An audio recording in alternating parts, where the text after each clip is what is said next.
what's going on there, YouTube? What's up out there, YouTube? This is SEL0320. And this is Joe Johnson 030 here, and we represent JVS here with Non Spoiler Review for oh dang it. Free State of Jones. Free State of Jones. This is a Free State of Jones. I'm sorry. Yeah. So just like we normally do, this is gonna be a non-spoiler review. We're gonna go and talk about cinematography, sound design, acting performances. This is Matthew McConaughey's baby. I think this was directed by Gary Ross. He actually did Seabiscuit. He was a writer for Hunger Games. I think he's also a director for Hunger Games. Pleasantville, and he's been a good writer. I mean, some of my favorite movies, such as Big, Pleasantville, Seabiscuit, he wrote those. So this is one of his directorial debuts. And we're going to talk about the story in general, because this is an interesting story, which I'll go ahead and read the back fold of it. As Civil War divides the nation, a poor farmer from Mississippi leads a group of rebels against the Confederate Army. And it's so much more broad than that, the actual story of Newt Knight. And even in the way they actually designed it. But from a cinematic standpoint, and the way they actually shot it and the way they presented it, what did you think about it? I really enjoyed it, man. I know, like, going into the movie, we like talked about like some of the reviews that were out there for this movie. Now, I would say I was pretty impressed. Like, yeah, there's some moments I think they could have capitalized and did better, but that's any movie. While I was in the theater and I was watching it, I was impressed. I was like, okay, this is pretty good. Now the story, there was a lot of meat in the story, and cinematography wise, I'm gonna talk about that first. But as far, one thing that really stuck out with the cinematography is they did a good job capturing like the landscape. You know, because this is set in, you know, in the South, in Mississippi. You know, they're going from different locations, from like farmhouses to swamp to you know, to like plantations, and they do a good job as far as like capturing like different landscapes in the setting that they're in. So based off that, I really liked it, and also the score was pretty good for this movie that I found for it. Yeah. Well, I'm kind of on the fence with the cinematography. It's like, I think my expectations for cinematography, I was thinking that it was going to be a lot more broad. I think the problem was that we looked at the trailer for The Birth of a Nation, and the cinematography for that is immaculately amazing. Yeah. And it's like, for this one, like, I could compare it to like a Walking Dead episode, like a really great Walking Dead episode as far as the cinematography, the way it's shot. I was reading up and trying to figure out who the actual cinematographer was. I can't pronounce his name right. There's going to be a lot of names we're going to get pronounced wrong. Sorry about that. But it's Bernard Delhomme. He's done cinematography for Theory of Everything, 1408, which I actually really like, Lawless, The Boy in Striped Pajamas. It was weird for me because, like he said, they did a great job of the landscape. But those shots that should have been like more intimate shots or more kind of like something I haven't seen before, that's what I was kind of looking for. I didn't get that with this, unfortunately. I was looking for a little bit more, but they definitely captured the landscape and the environment well, especially being in the Mississippi and just in general. Like, a lot of the things that were happening was really dark and really gory. Because, I mean, kind of like The Walking Dead, where like you have like a panned out shot and you get to see everything versus those personal close-up shots and going back and forth with it. They go that. Like, some of the first shots they show is like this war field where you're just watching people just get killed, and it's really dark in a lot of different places, and it shows from an emotional standpoint. You're like, man, this is real, you know, like this is the reality they had. This is not just a story you try to paint from a Hollywood perspective, but there are certain inconsistencies as far as the actual story of Newt Knight that they don't present in this one. But it's definitely trying to be like straight to the bar. As far as the sound design, I thought it was pretty good. In the moments that were like thought-provoking, moments that were really chilling, I thought he did a great job. I think that there was great chemistry with Matthew McConaughey's character, Newton Knight, and the other actress's name, which I'm probably going to mess it up, is Gugu Mbatha-Raw. I think that's her name. The first time we saw her was in what was that movie? Was it Beyond the Lights? Yes, Beyond the Lights. What's the other one? Concussion. Concussion. Beyond the Lights, she stole the show because she was the singer, and I just, not that I fell in love with her, but I thought that she did a really good job as far as performance-wise. He fell in love with her. But in this one, she actually does shine. Her and Matthew McConaughey's chemistry is really nice and it's very like deep. They don't have a lot of physical affection. It's just the times that they're in and the moments that they're in it together, you're just like, wow, this is really cool. The problem that I had with it was the fact that when I did see Kerry Russell's character, her name is Serena. This is Matthew McConaughey's character, Newton's wife, and she actually has a child. And it's like, when they're together, it's kind of like, I don't know what the director's trying to convey as far as the process of a relationship. Based on the actual person, he's supposed to have up to 5 children. He's supposed to have this impactful relationship with his wife, and then he just decides to, do what he has to do. And that's not kind of the way they paint the picture within the movie. And so it's a little different. It's kind of like everybody is against Newton. You know what I'm saying? Like, every single thing that he does for a focus and a purpose. Even being on the battlefield and like what his job is, I was just like, dang, this is terrible. And he understands why the war is happening. He understands like the gravity and the weight behind everything. And he has like actual love for people in general, regardless of their race. And I think that Matthew McConaughey's performance was very well done. I think that is something that a lot of the reviewers there are missing.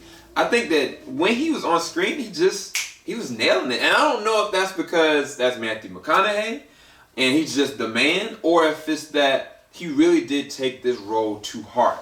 Now, the delivery on the story, and that might be a whole different thing, but I think that every moment that he was in a sequence, I really enjoyed it. I thought his performance was good. What did you think about the performances in general? Oh, I really enjoyed Matthew McConaughey's performance.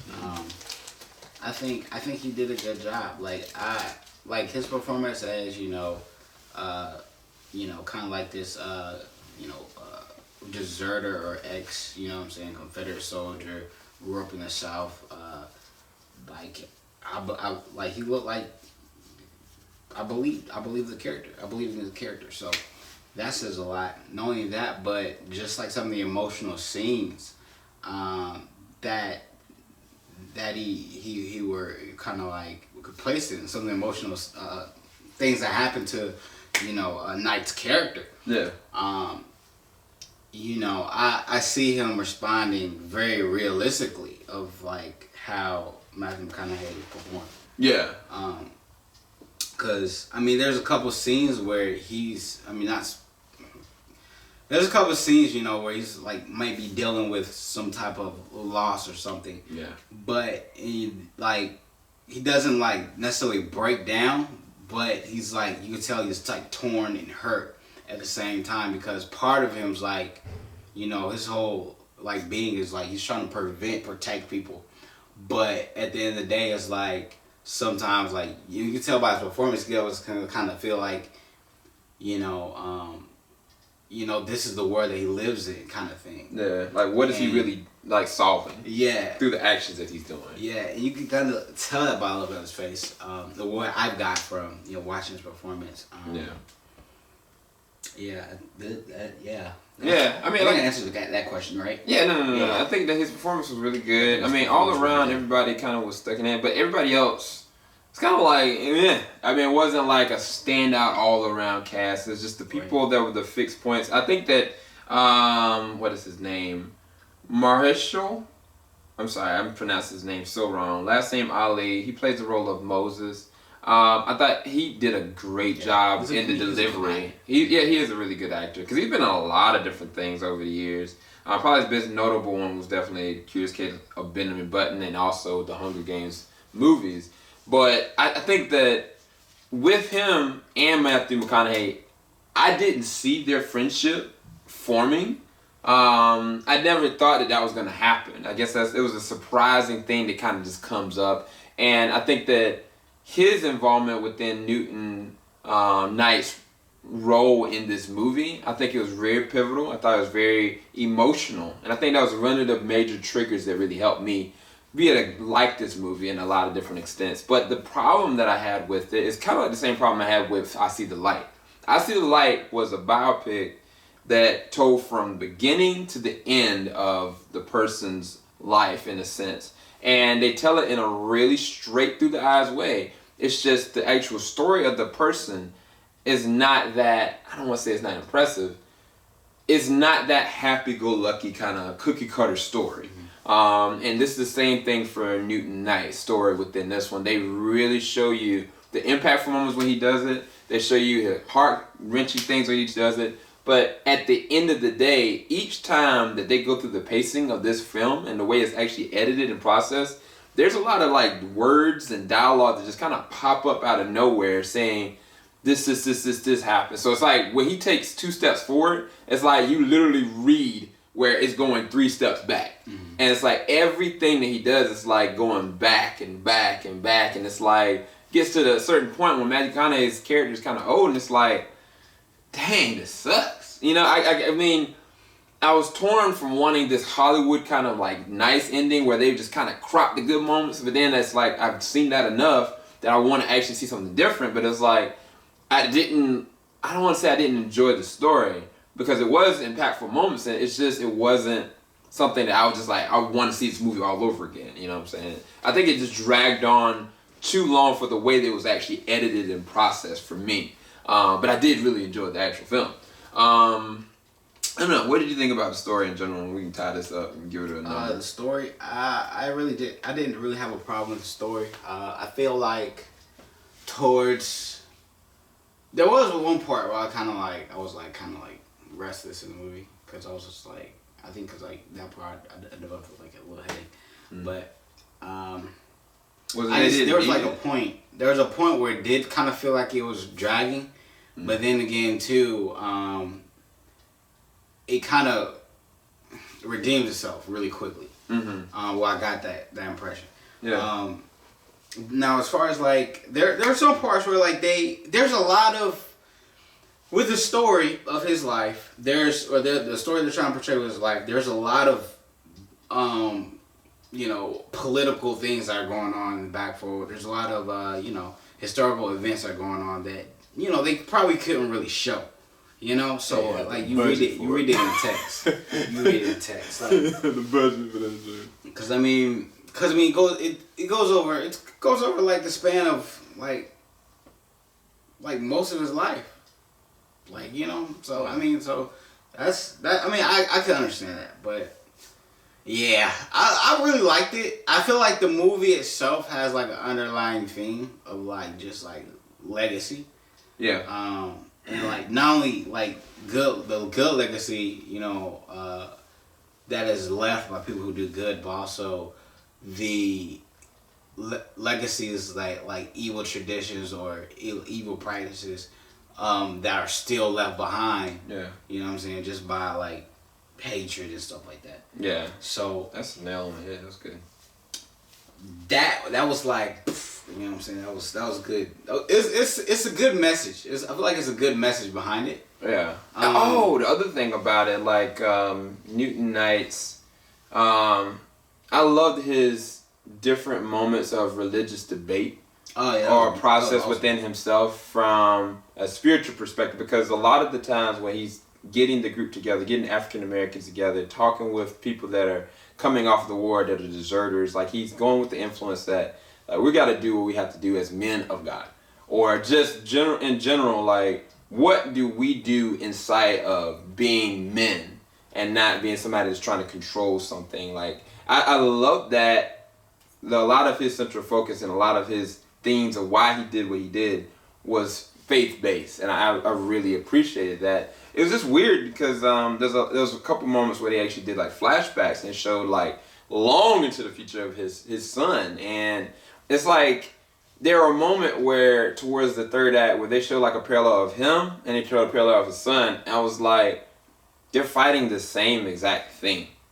And I was like, is this the message that the movie's trying to deliver and convey to me? I felt like it was. And from that standpoint, I think they did a good job. And not just that, like for me to be able to remember these actual people and be able to take it as a biopic, I felt like I learned something. I felt like I wanted to learn more about the character and what went down. So from that standpoint, I think the movie succeeded. But from an entertainment standpoint, I think that this is not going to be for everybody. Like, a lot of people are not going to be able to just watch this and be like, oh, I want to catch that and see it all over again, you know? Like, if you look at, like, Gangs of New York, you know what I'm saying? Like, you know that impactful moment, but it's totally different in that sense. So, and I don't know. So, what do you give it as far as a number, Joe? I would give it a 8. I would give it an 8. This movie's definitely, like you said, I don't think I would, like, you know, marathon it, but it's definitely a good movie to watch. A lot of good takeaways. A lot of emotional moments. And, you know, I mean, you could take, there's a lot you could take from it. Yeah, it definitely hit you. I agree. So, some of the bad things that happen, you probably want to watch over and over again. So, yeah. But it's got some good messages in it. Yeah, absolutely. And for me, I'm going to give it a 7 out of 10. I mean, I want to upgrade it a little bit higher. I think the cinematography for me was a little bit different. And the way that they did the editing and the pacing was a little bit different. I think that, not that they took the lazy way out, but I feel like there might have been a budgeting kind of thing that was kind of going on. But for me, I thought it was still a solid film. It's definitely worth watching. If you know the character, I think you might find more enjoyment out of it. But as I said, they do take a different approach as to how his character comes off with his family. It's very different. So definitely, if you watch the movie, you don't know about him, go and do your research afterwards. Hopefully you'll get something out of it. And hopefully you enjoyed our review. Leave us know with a like below. And leave your comments in the comment section below what you thought about this movie, Free State of Jones. Keep it locked. JVS, we ain't gonna stop. Deuces, y'all. God bless.